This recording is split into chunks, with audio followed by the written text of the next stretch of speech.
Martí Batres, secretario de Gobierno de la Ciudad de México. Hablar de su currículum, podríamos pasarnos toda esta entrevista hablando que ha sido todo en la Ciudad de México, desde presidente del PRD en aquel entonces, hace muchos años, diputado local, diputado federal, senador de la República. Ha sido secretario de Desarrollo Social, subsecretario de Gobierno con Andrés Manuel López Obrador, con Marcelo Ebrard también ha trabajado y ha sido de izquierda toda su vida. Toda mi vida, desde el nacimiento, desde la cuna. Sí quiero decir esto porque hay cosas que yo no sabía de usted y que me impresionaron.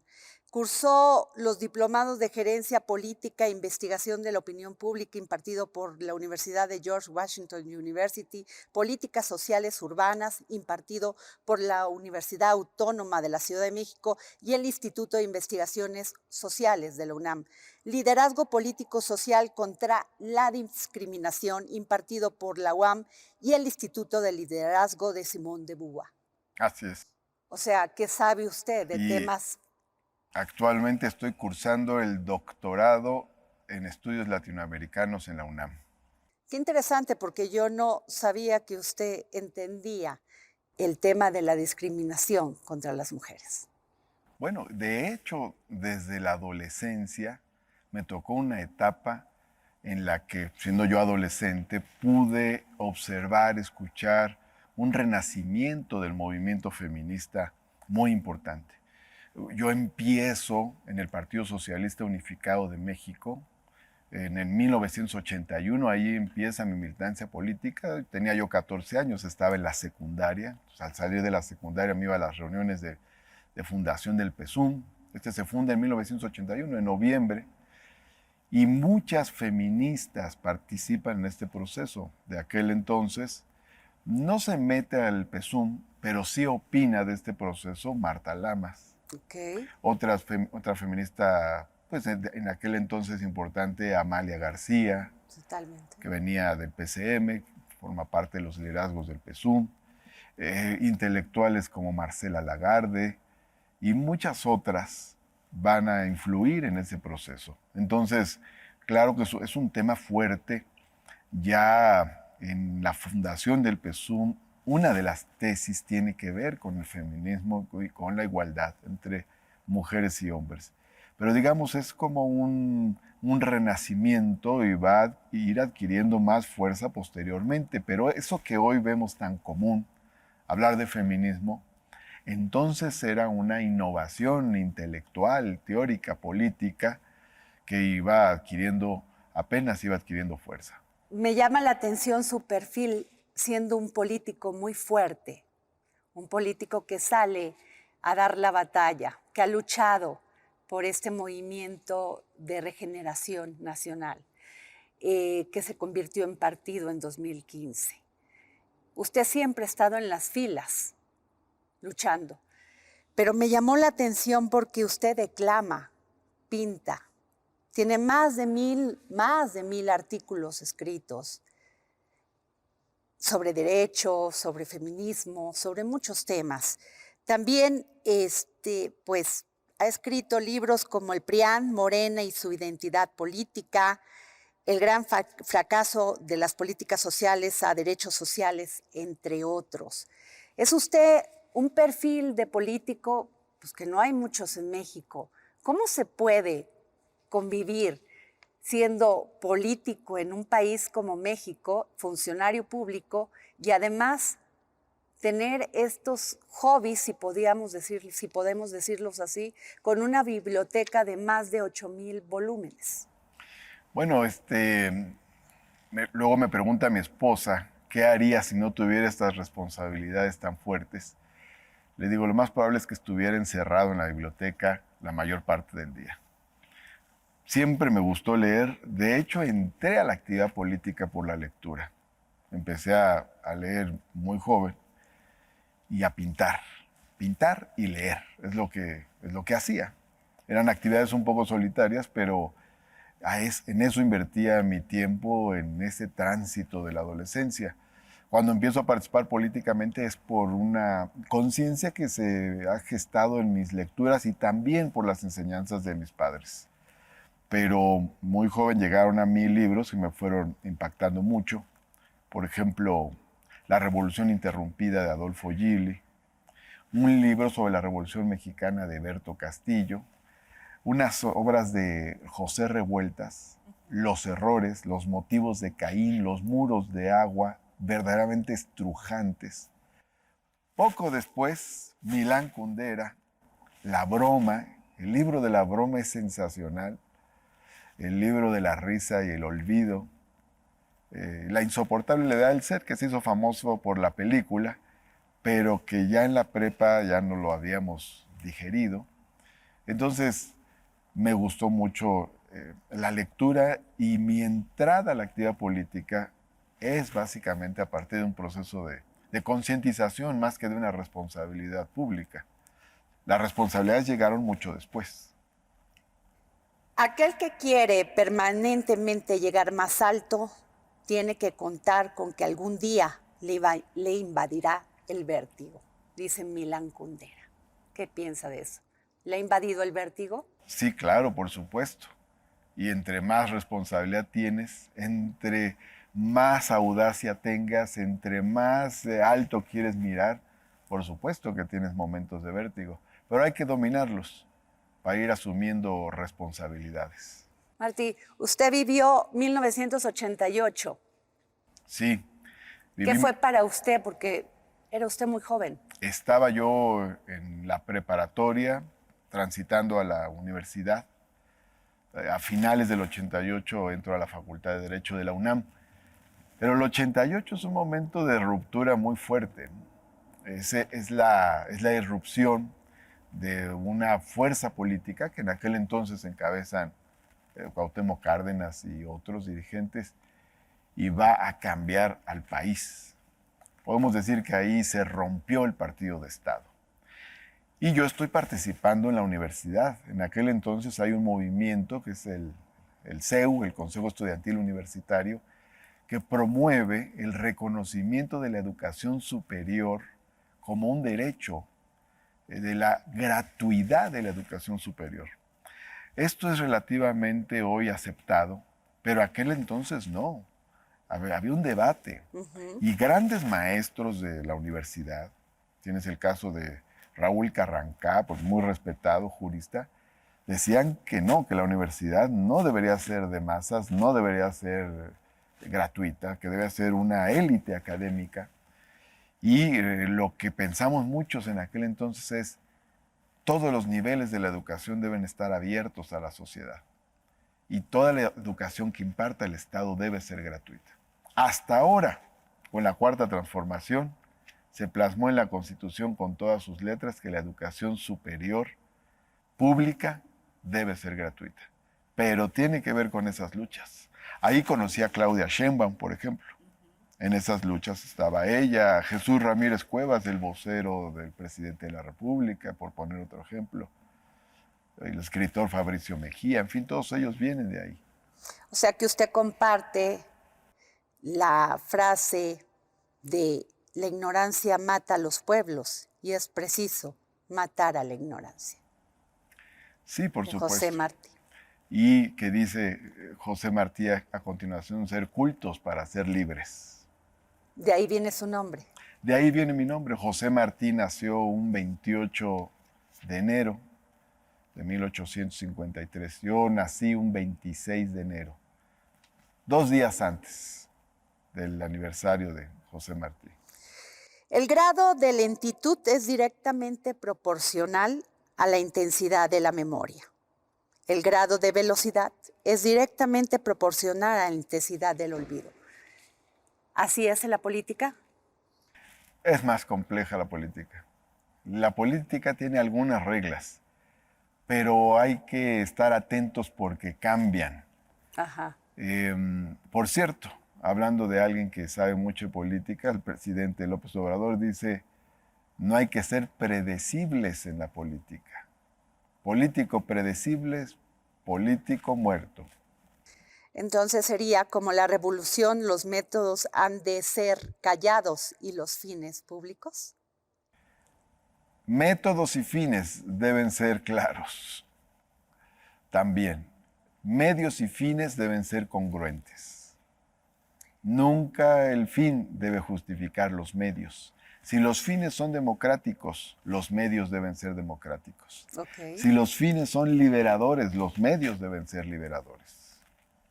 Martí, José Martí dijo, hay 3 cosas de una persona que debe hacer durante su vida. Plantar un árbol, ¿ya lo plantó? He plantado árboles, efecto. Acaba de plantar el agüehuete. Colectivamente, así es.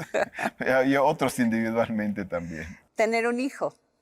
Tengo 5 hijos y aparte el de mi esposa, que también es mi hijo, tengo 6 en total.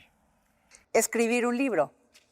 He escrito 15 libros a lo largo de estos años. ¿Cómo ve la política? Muy interesante. Martí Batres, muy después, interesante. desde que inicia, ve todo este paso, toda esa transición. Me ha tocado una época interesantísima. Digo, aunque dicen que los chinos decían, como maldición, ojalá te toque vivir una época interesante, pero la verdad no lo veo como maldición y me ha tocado vivir una época interesante y me ha tocado ser uno de los protagonistas entre muchos de esa época. Pero cuando yo era niño, parecía que el PRI era eterno, que no se iba a acabar nunca. Es más, decíamos, no nos va a tocar ver el cambio, pero a nuestros hijos o nietos les va a tocar. Y no obstante ello, los cambios se precipitaron. Más o menos, precisamente cuando empiezo a participar, es la época en que todo empieza a cambiar. ¿Nunca sintió la tentación de adherirse al PRI? No estoy formado en una tradición antipriista. Pero acuérdese que muchos sí se sometieron a esa tentación. Soy de convicciones firmes, pero además la formación cuenta, la educación cuenta y la vida cuenta. Mis padres se formaron en el movimiento magisterial de 1956-58. Eran unos jovencitos de 20 años, acaso, maestros de primaria. Es un movimiento encabezado por Otón Salazar, es reprimido por el Estado, junto con el movimiento ferrocarrilero. A los dirigentes ferrocarrileros los mandan a la cárcel, los condenan a 20 años, estuvieron 12 años en prisión. Y a los dirigentes magisteriales los detienen, luego los liberan y los cesan de sus plazas de maestros. Mis padres crecen en ese ambiente de lucha contra ese régimen que era, sí, nacionalista, es el gobierno de López Mateos, pero que también era autoritario. Y después, en los siguientes años, como estudiantes de la Normal Superior, van a participar en el movimiento del 68. Entonces, ellos están como estudiantes normalistas en ese movimiento, que es un movimiento pues, muy antiautoritario. Y eso los forma. Y nosotros como hijos, pues es lo que recibimos de mis padres, esas vivencias. Difícilmente podríamos haber sido simpatizantes del PRI. Nos formamos en el antipriismo y en la oposición y en la idea de transformar todo eso. Muchos opositores a Morena dicen que entre los integrantes de Morena hay mucho resentimiento. No, no veo eso. Yo veo que hay mucha alegría. Hay, digamos, mucha esperanza, mucho ánimo. Hay una sensación de que se está formando parte de un episodio importante de la historia de México. Yo no veo que sea el resentimiento el que mueva a nuestro movimiento. Lo que veo es que lo mueve su capacidad de transformación, de innovación. Y por supuesto que hay crítica y coraje con lo que sucedió en años pasados. Y cómo no lo iba a ver, ¿no? Vivimos muchos años de injusticias. Yo te voy a decir, para contarte una anécdota personal, que justo cuando empezaban las protestas contra el naciente neoliberalismo en los años 80, a 4 jóvenes que no teníamos ni siquiera 15 años, nos detuvieron por pintar una barda que decía Paro Cívico Nacional en unos lavaderos públicos. Ni siquiera era una propiedad privada. Unas patrullas nos detuvieron, no nos llevaron ante el juzgado cívico, ni siquiera ante el Ministerio Público, nos desaparecieron durante 24 horas. ¿Dónde los llevaron, Martín? No lo sabemos, probablemente a Tlaxcuaque, probablemente a la Dirección Federal de Seguridad, pero nos llevaron a un lugar donde nos tuvieron 24 horas ocultos. Nos liberan porque había un mitin en Gobernación y porque un compañero tomó los números de las patrullas que nos llevaron, patrullas esas de seguridad pública. Esas nos llevaron y nos entregaron a unos de estos viejos, unos judiciales que traían unos vehículos de esos LTD, de esos enormes, unas lanchotas. Pero eso eran las cosas que sucedían por el Estado, por el gobierno. Entonces, bueno, muchas de esas cosas vivimos, por no mencionar los grandes procesos de concentración de la riqueza, empobrecimiento de gran parte de la población, apertura de la brecha de la desigualdad, incluso como ideología, porque hay quienes son ideólogos y piensan que debe haber desigualdad, porque así piensan que debe ser la sociedad. Entonces, cuando hay un proceso como el que estamos viviendo, pues obviamente formamos parte de una generación que siente que por fin hay justicia. ¿Qué fue para usted trabajar como subsecretario de gobierno con Andrés Manuel López Obrador en la Ciudad de México? Bueno, se requería una disciplina muy fuerte, mucho apego al trabajo.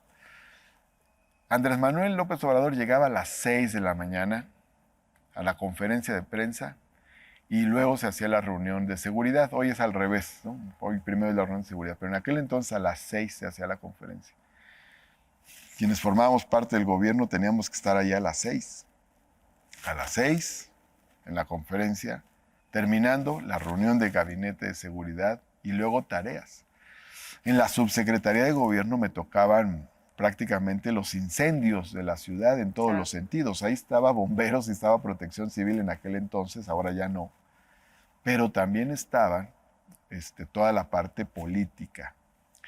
Cuando yo llego al gobierno en el 2003, es poco antes de toda la ofensiva que se lanza contra Andrés Manuel, y él me nombra vocero para los conflictos. Vienen los videoescándalos, el intento de quitarle el presupuesto educativo a la Ciudad de México, luego el desafuero.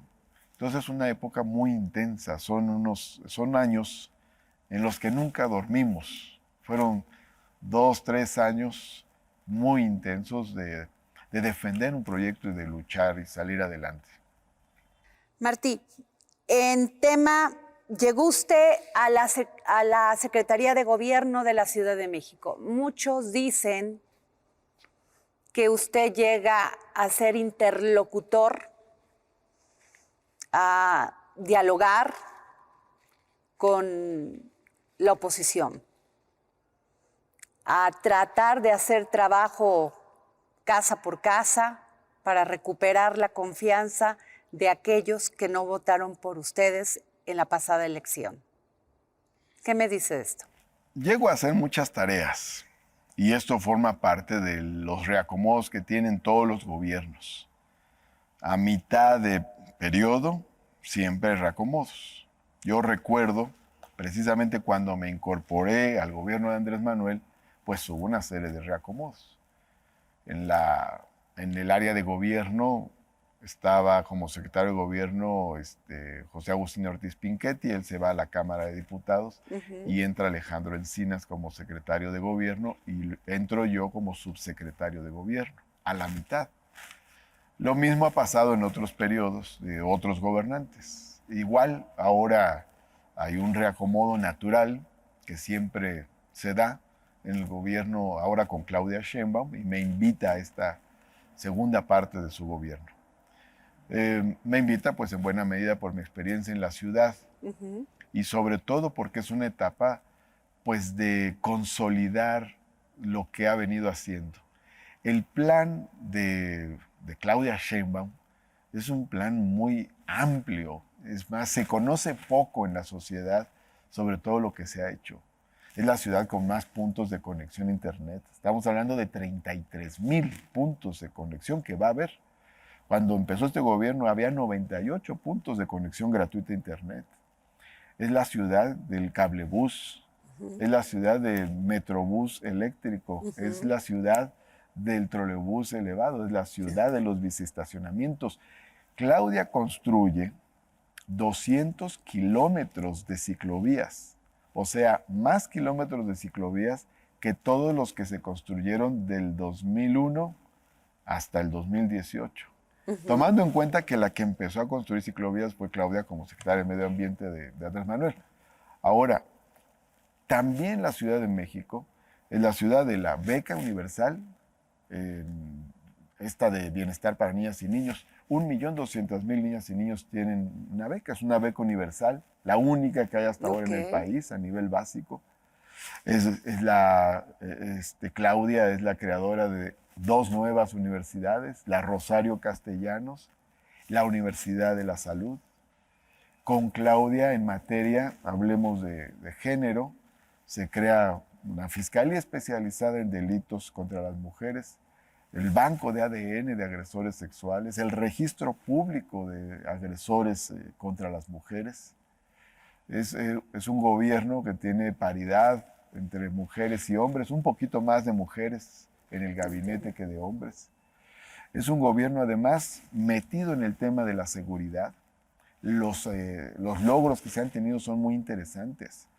En la segunda mitad del gobierno de Mancera, de Miguel Ángel Mancera, los delitos crecen exponencialmente y el homicidio se dispara. Llegamos a tener casi 5 homicidios dolosos diarios. Todavía a principios de 2019 siguió creciendo. Y de ese índice se ha bajado a 2 homicidios diarios. O sea, estamos recobrando los niveles del 2005, que es el nivel más bajo de homicidios que ha habido en la ciudad. Bajaron las lesiones dolosas con arma de fuego. Bajaron los robos a pasajeros de metro y de metrobús, bajaron en casi un 70%. Hay otras áreas donde hay que meterse más, es cierto, pero estoy hablando de logros muy fuertes en materia de seguridad también. Entonces, pongo unos ejemplos. ¿Qué nos toca hacer?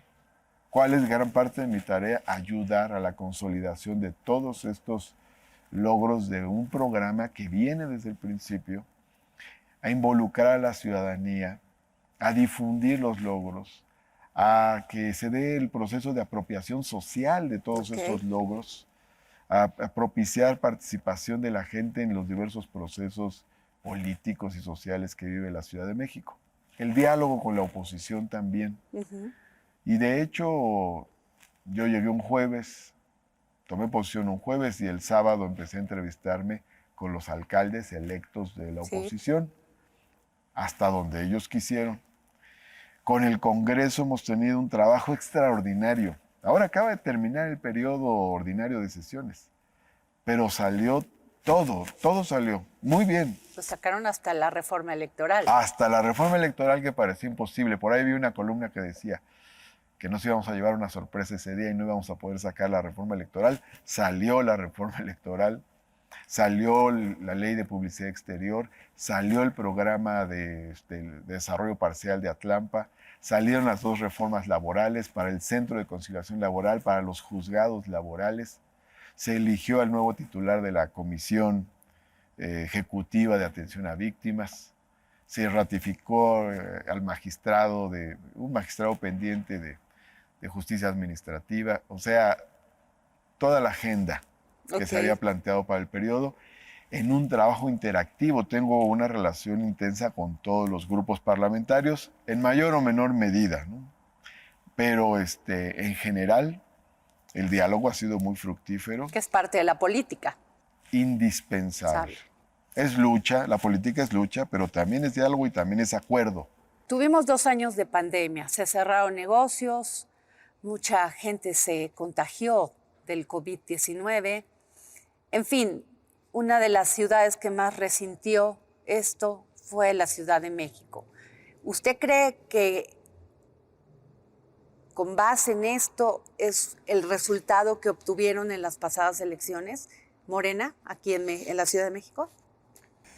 Bueno, hay que decir que en un resultado convergen diversos factores y ahorita voy a desmenuzarlos. Pero en efecto, no hubo un lugar donde la pandemia afectara más en el país que la Ciudad de México. Y por una razón muy sencilla. Aquí están concentrados en un área muy pequeña 20 millones de personas. Tú imagínate un territorio como el de Chihuahua, con mucho menos habitantes, o Baja California. Baja California Sur tiene el mismo número de habitantes que la alcaldía Benito Juárez, pero a lo largo de cientos de veces su territorio, miles de veces su territorio. Entonces, aquí todo está pegado, todo está junto, hay una gran movilidad, es el punto de conexión y relación con el mundo, es el lugar del aeropuerto internacional. Entonces la pandemia pegó durísimo en la Ciudad de México, incluso a pesar del esfuerzo titánico que hizo el gobierno de la ciudad. Hay, por cierto, un reconocimiento notable a las diversas políticas que se fueron haciendo para combatir la pandemia en la Ciudad de México. Pero, en efecto, aquí pegó de una manera más fuerte la pandemia. Ese fue un factor, claro que fue un factor. Pero hagamos un análisis y veamos cómo se da el apoyo, digamos, a la fuerza política gobernante en la ciudad. Morena mantiene, en general, el mismo porcentaje de apoyo que en el 2018. Ok. O sea, claro, en el 2018, por ser elección presidencial, vota mucho más gente. Pero Morena mantiene más o menos el mismo porcentaje. Pero hay un elemento nuevo que no se dimensionó adecuadamente, que fue la alianza de la oposición. Entonces, no se pensó que iba a tener algún efecto en ese momento. Digamos que hubo un exceso de confianza. Ok. Entonces, aunque Morena había ganado alcaldías con el 40% de la votación o menos del 40% de la votación, ya con la oposición unida, ese 40% no necesariamente era mayoría en varios casos. Ok. Sin la alianza que se dio de la oposición, se habría ganado Azcapotzalco, Contreras, Tlalpan, en fin, una serie de alcaldías. Pero esa coalición sí tuvo un efecto que Morena en la Ciudad de México no advirtió suficientemente y tuvo exceso de confianza porque en las encuestas se veía que pues, Morena era la primera fuerza y en efecto, si tú desmenuzas partido por partido, es la primera fuerza. De hecho, Morena como partido gana.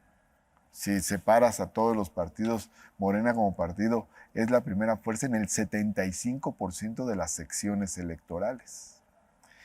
Hay otro factor importante. El exceso de confianza lleva a que las zonas donde tiene mayor influencia Morena, el nivel de participación fue bajo. Okay. Vota un 40% del electorado. Y tiene zonas donde gana la oposición, donde votó un 70% del electorado. Entonces, también ese nivel esa diferencia en la intensidad de participación, pues va a marcar ciertos resultados. Digamos que la oposición llega y le echa toda la carne al asador. Morena se va a medio gas. Entonces, también eso va a producir determinados resultados.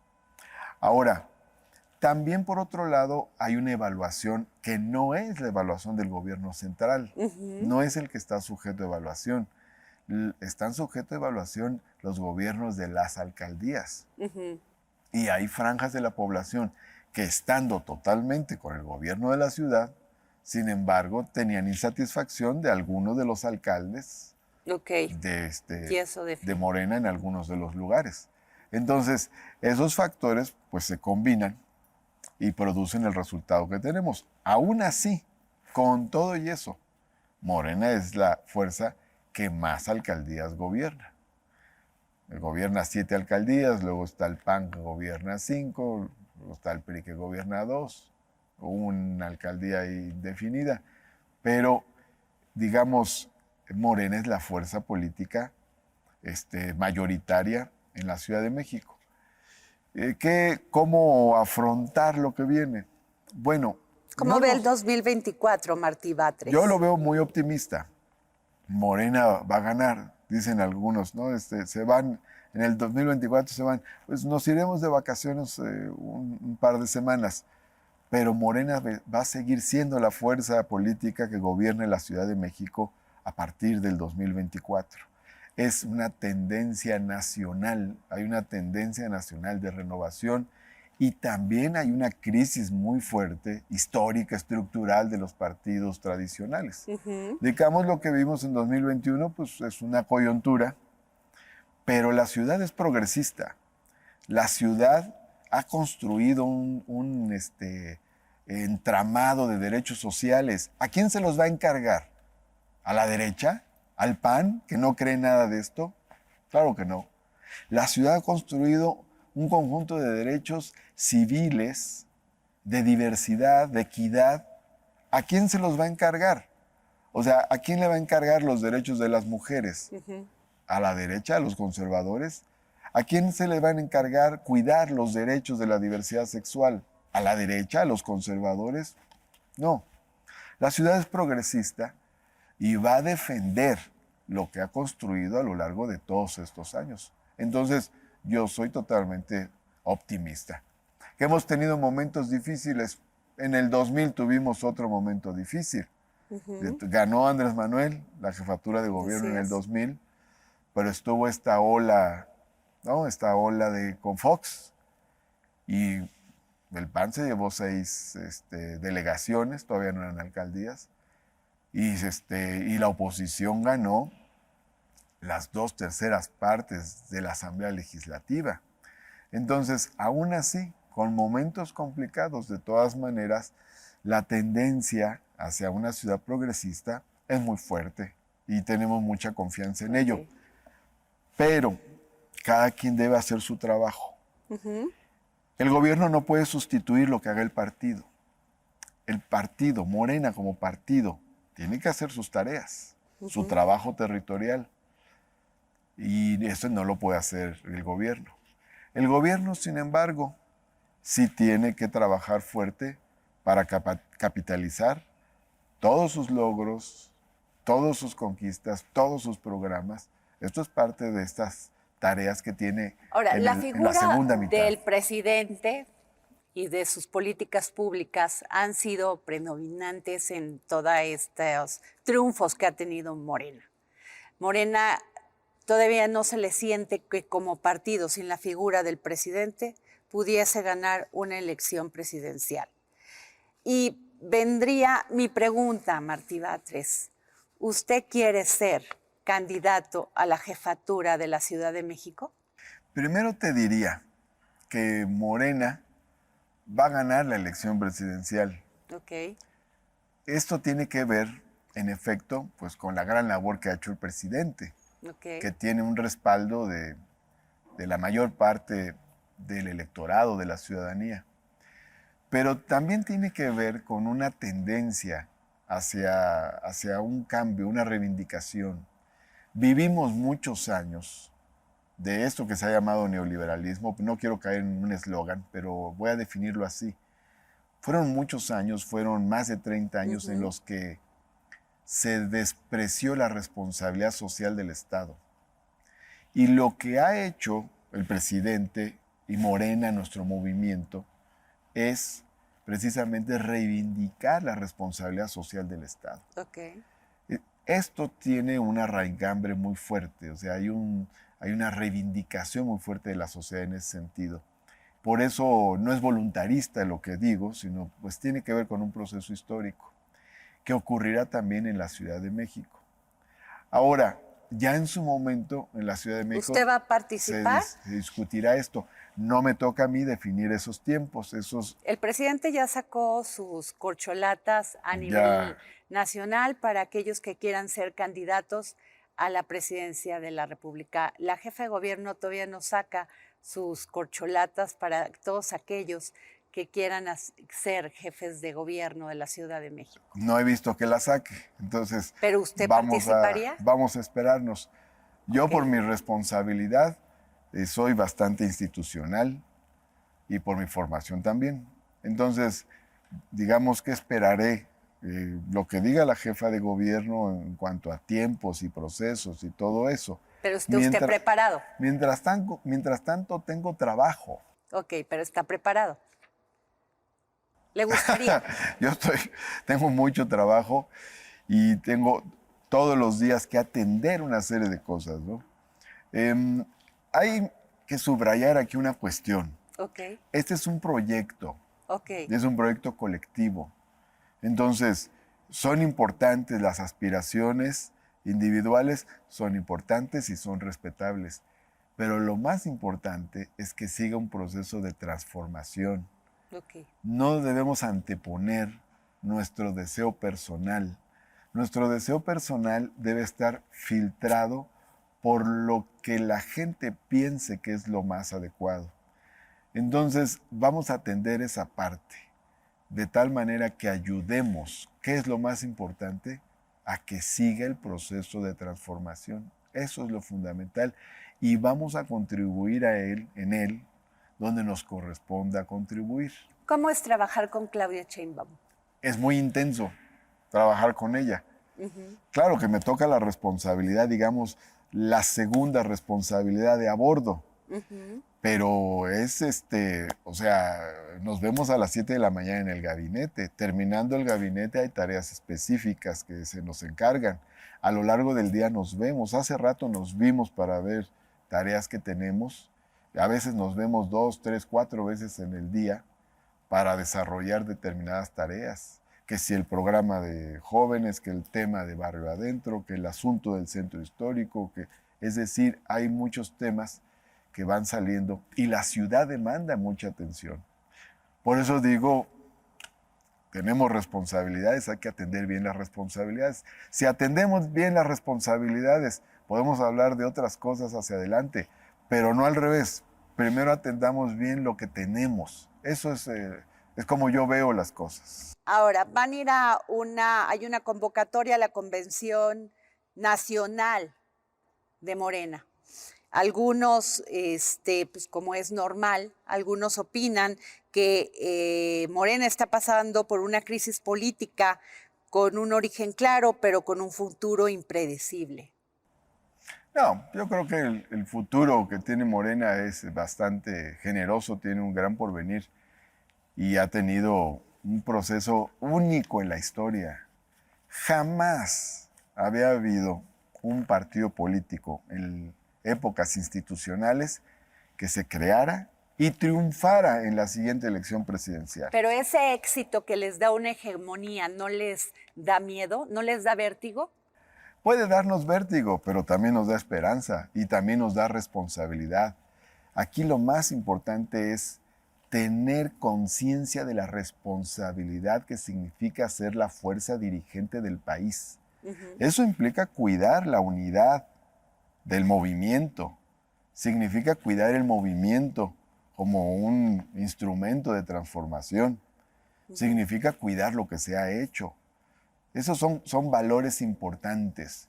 Entonces, claro que podemos discutir, podemos debatir en el movimiento, en Morena, hay mucha libertad de expresión y de puntos de vista. Ahora, como todo lo que sube, baja, Martí. Sí, y a veces pero eso pasó en pero el hay PRI. ciclos. Pero eso pasó en el PRI. Pues Acuérdese el rompimiento no hay que con Carlos burocratizarse. Salinas, se va Cuauhtémoc Cárdenas y se rompe y se forma otro partido. Pues, pero a ellos, ¿por qué les pasó eso? Por hacerse neoliberales, por olvidarse de la gente, por privatizar los bienes públicos, por acabar con las políticas sociales. Por eso les pasó todo eso, por eso se rompe el PRI. El PRI se rompe precisamente cuando se olvida de toda la responsabilidad social. Okay. Algunos analistas, por ejemplo, tienes el caso el politólogo Arnaldo Córdoba. Ajá. Él decía, una de los elementos estos que parecen como milagrosos en lo que es el Estado mexicano nacido de la Revolución de 1910 es su reformismo social, su capacidad de hacer reformas sociales. El PRI incluso no se cae, no se rompe, no desaparece incluso con los actos tremendos represivos en los que tiene responsabilidad. El momento de su declive está cuando abandona sus políticas de reformas sociales y cuando abandona todo rastro de defensa de la soberanía nacional. Ahí es donde empieza el declive. Entonces, claro, Morena es una fuerza muy diferente. El PRI era un partido muy rígido, muy vertical, muy autoritario. Morena es un movimiento mucho más horizontal. No obstante, lo más importante es que Morena no olvide nunca que lo fundamental es la gente. Lo más importante es la gente. Nunca dejar de escuchar a la gente, nunca alejarse de la gente. Eso es lo más importante. Si uno se olvida de la gente se olvida de uno. Eso es lo fundamental que tiene que observar Morena para que no le pase lo que le ha pasado a otras fuerzas políticas. Si Morena es constante en la idea del bienestar, del mejoramiento material, cultural de la sociedad mexicana, entonces va a seguir teniendo el apoyo de la mayoría de la sociedad mexicana. Pero eso implica mucho trabajo con la población. ¿Eso es posible? Sí. Pues hay un anhelo de que todo esto se transforme, de que se transforme el país. Y se ha logrado muchísimo. Morena y sus aliados gobernarán 22 estados de la República. Probablemente el año que entra gobiernen 24 estados de la República. Bueno, aunque no fuera así, Morena gobierna ya las 2/3 partes de las entidades federativas. Es una fuerza mayoritaria. Hegemónica desde el punto de vista de ver la hegemonía como dirección, no como totalidad. Es muy importante. El PRI era una totalidad.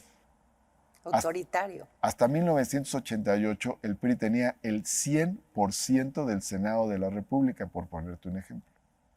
Morena no tiene esa característica, no es una totalidad. Ahora, no, acusan a Morena no es una fuerza política construida desde el Estado. Autoritarismo, también acusan Pero no.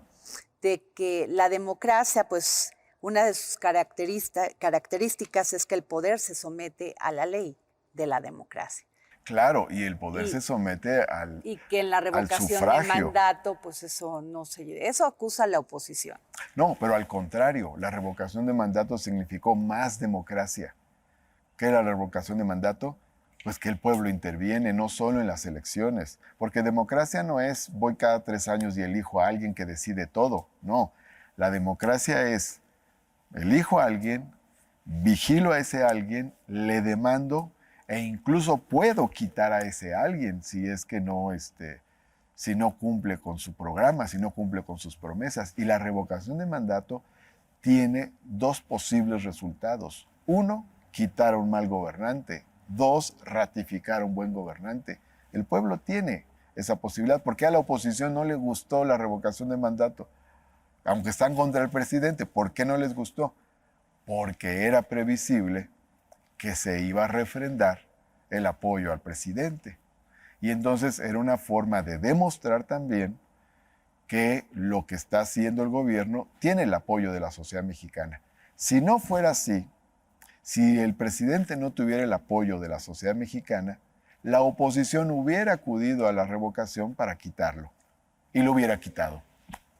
¿Por qué se dice que Morena está alejado de los empresarios, de la iniciativa privada? ¿Usted concuerda con eso? No concuerdo con eso. ¿Cómo ve Morena a la clase empresarial? Sí lo he escuchado, pero es más una estrategia discursiva. Pues tenemos mucha relación con los empresarios. De hecho, hay muchos empresarios que están en gobiernos de Morena. Hay empresarios que están en las cámaras. Por ejemplo, tienes ahí de Veracruz, los senadores, Ernesto Astorga, empresario, Burs, el de Sonora, empresario, para ponerte otro ejemplo, y el que se fue de presidente municipal de Jalapa, Agüed Bardagüil, empresario, el secretario de Turismo, ¿cómo se llama? Torruco, Torruco es empresario, por O ejemplo. sea, no tienen La expresidenta de Morena, Jacob Polemski, empresaria. Además fue presidenta de Canacintra, de una cámara empresarial.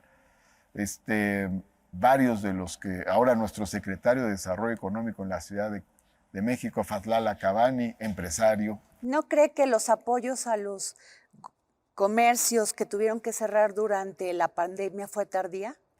No, yo creo que ¿Fue tardío? hubo una multiplicidad de apoyos del gobierno. Luego se dieron apoyos, sobre todo al pequeño comercio, microcréditos, sobre todo para salvar las nóminas en lo inmediato, y más los apoyos de carácter social, y se dieron en un marco de responsabilidad económica, que muchas veces no se reconoce. A veces injustamente se ha llegado a comparar a López Obrador con Echeverría, pero la distancia es kilométrica. Echeverría endeudó, o sea, Echeverría para hacer determinadas políticas, incluso políticas sociales, endeudaba. O acudían a políticas que tenían efectos devaluatorios, inflacionarios, en fin. Ahora el gobierno López Obrador ha sido muy cuidadoso. No ha habido una época de estabilidad del peso en la historia de los últimos 50 años como la que ha habido ahora con el peso, que ha sido muy cuidadoso el presidente. Pero además estabilidad cambiaria, estabilidad fiscal, responsabilidad fiscal, es decir, todas esas cosas que los tecnócratas nunca pudieron cumplir, de eficacia económica y macroeconómica, ahora se han cumplido y al mismo tiempo se han echado a andar políticas sociales. Eso, digamos, es parte del éxito de este gobierno, esa combinación de responsabilidad macroeconómica con responsabilidad social que nunca antes se logró. Martí, ¿usted ve a Claudia Sheinbaum como candidata a la presidencia de Morena en 2024? Pues es una posibilidad muy grande, ¿no? No solo lo digo yo, está entre los destapes que ha hecho el presidente de la República, y luego escuchamos a mucha gente que simpatiza con ella. Tiene, digamos, a su favor cosas interesantes, una formación en la izquierda de toda la vida, una formación académica muy consistente, pues tiene una trayectoria limpia, representa toda esta lucha por el bienestar de Morena, también representa un liderazgo de las mujeres, digamos que confluyen en ella las dos igualdades, la igualdad social y la igualdad de género, es una cosa interesante. Ya todo este proceso tendrá sus momentos, también la veo a ella pues muy metida en las tareas del gobierno de la ciudad y muy prudente con este tema del 2024, ella no se ha manifestado expresamente al respecto y está metida sacando todos los procesos de conclusión de sus programas y para que no se quede ningún pendiente. Martí, es claro los avances que se han tenido en seguridad, pero sigue doliendo el tema de las mujeres, los feminicidios, la violencia intrafamiliar. ¿Qué va a hacer el gobierno de la Ciudad de México? Que está haciendo muchas cosas, ¿no? Tiene, por ejemplo, el gobierno de la Ciudad de México tiene una Secretaría de Mujeres. Es decir, el tema de las mujeres no está a nivel de una dirección, es una secretaría del gabinete. Eso implica una importancia institucional. Como te decía hace ratito, las mujeres son la mayor parte del gabinete. Tenemos una fiscal, no forma parte del gobierno en sí, pero sí está al frente de una institución pública, es mujer. La Fiscalía de Delitos Sexuales está a cargo de una mujer. Se abrieron nuevas políticas como el banco de ADN de agresores sexuales, el registro público donde cualquier persona puede ver nombre, foto, sentencia de los agresores sexuales. El porcentaje de eficiencia en vinculación a proceso de agresores sexuales es elevado en la Ciudad de México y se ha reducido. Como se han reducido los homicidios, se han reducido los feminicidios en la Ciudad de México. Hay además aquí otra serie de políticas. Aquí, por ejemplo, pues es la primera entidad y punto de referencia e inspiración de la descriminalización de las decisiones de las mujeres sobre su maternidad, por ejemplo.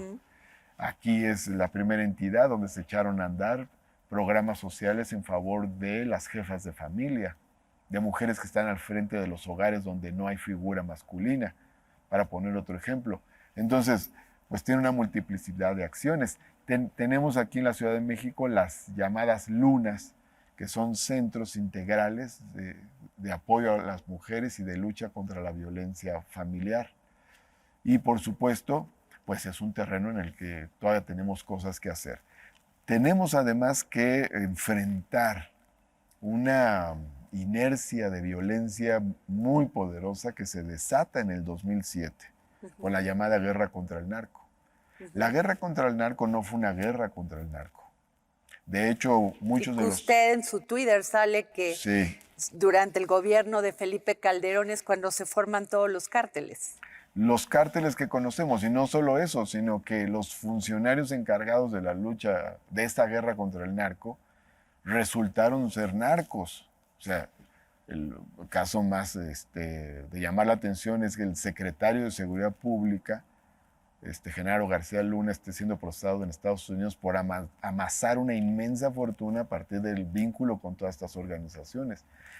Todo lo que sucedió en ese lapso desató una violencia impresionante, masacres a manos de fuerzas públicas, muertes en tiroteos, en fuego cruzado de civiles inocentes, y se empoderó una cultura de violencia que tiene un coletazo muy fuerte también contra las mujeres. Entiendo. O sea, el momento, no digo que es el único factor porque no lo es, incluso la violencia contra las mujeres tiene una raíz Usted lo ha estudiado. De siglos, pero el momento de la guerra contra el narco agudiza la violencia contra las mujeres y empodera la cultura del macho superpoderoso. Entonces, vamos a tener que lidiar contra todo eso. Es complejo, sí, pero estamos teniendo resultados, buenos resultados, y hay un buen equipo trabajando en esos temas. La ciudad es solidaria en la lucha de las mujeres. ¿Estamos seguras las mujeres en la Ciudad de México? Trabajamos todos los días por la seguridad de las mujeres. Ahora hay un programa maravilloso que se llama el Sendero Seguro. Son caminos iluminados, protegidos, repavimentados, que son por donde caminan generalmente las mujeres del transporte a su casa. En fin, se han estudiado los caminos por donde las mujeres pasan con más frecuencia y se han construido más de 300 senderos seguros en la Ciudad de México, por ejemplo, y se han iluminado grandes avenidas. Donde más se han iluminado avenidas es en Iztapalapa, y los resultados que han tenido son tremendos. Iztapalapa, de ser un espacio donde había muchísima violencia, delincuencia, no es ya la alcaldía con más índice delictivo, está en el lugar número 8, ¿no? Okay. Por poner un ejemplo, igual Gustavo Madero está en el lugar número 10. Entonces, todo eso tiene que ver con un trabajo que se ha hecho. Y en esta lucha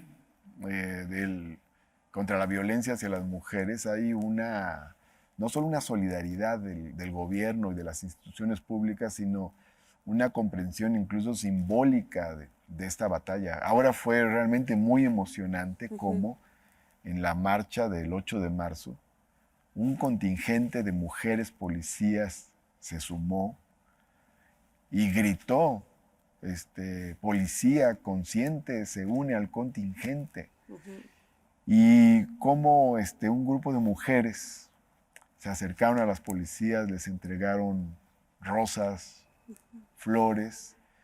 En la Secretaría de Seguridad Ciudadana ha hecho una labor muy importante Marcela, una de las subsecretarias, que le toca la capacitación.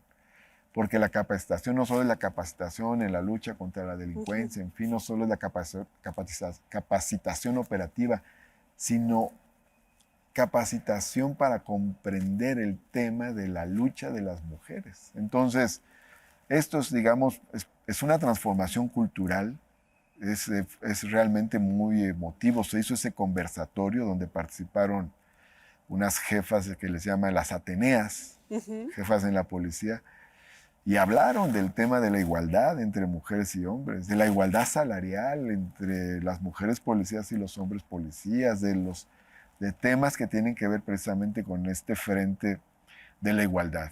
Entonces, somos un gobierno feminista, somos un gobierno partidario de la igualdad social y de la igualdad de género, y partidario de la lucha contra toda forma de discriminación. Somos diferentes y somos iguales. Somos diferentes porque somos de distintos sexos, distintos colores, distintos grupos étnicos, distintos géneros, pero somos iguales en derechos. Eso es lo profundo que debemos entender. Muchas gracias, Martí Batres, secretario de Gobierno de la Ciudad de México. Gracias por esta entrevista. Gracias, Adriana Delgado. Muchas gracias. A ti.